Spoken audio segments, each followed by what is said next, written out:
So বন্ধুরা, তোমার দাদা একটা নতুন টেকনিক আবিষ্কার করেছে, আর সেই টেকনিক মতোই ও কাজেও লেগে পড়েছে। এই হচ্ছে গাড়ি ধোয়ার মেশিন, আর এই মেশিনটা দিয়ে আজকে ও করবে কম্বলটা ওয়াশ।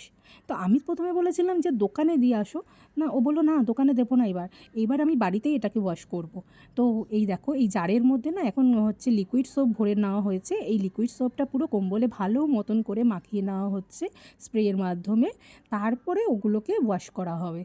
তো আমি তো ভাবতেই পারিনি এরকমভাবে মানে কম্বল ওয়াশ করা যায়। ও বলল দেখো না আমি করব। তো তো বিশাল বড় একটা সমস্যার থেকে বাঁচলাম আজকে।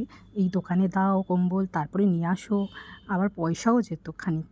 তো এই আইডিয়াটা কেমন তোমরা কিন্তু অবশ্যই জানাবে।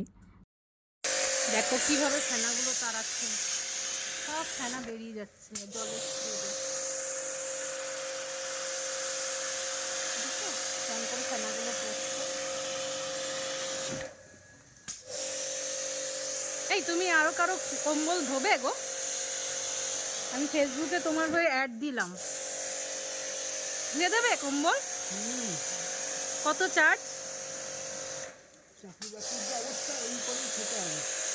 ঠিক আছে, কম্বল কেউ ধুলে জানাবেন, আমার বর যত্ন সহকারে কম্বল ধুয়ে দেবে। চলো বাই।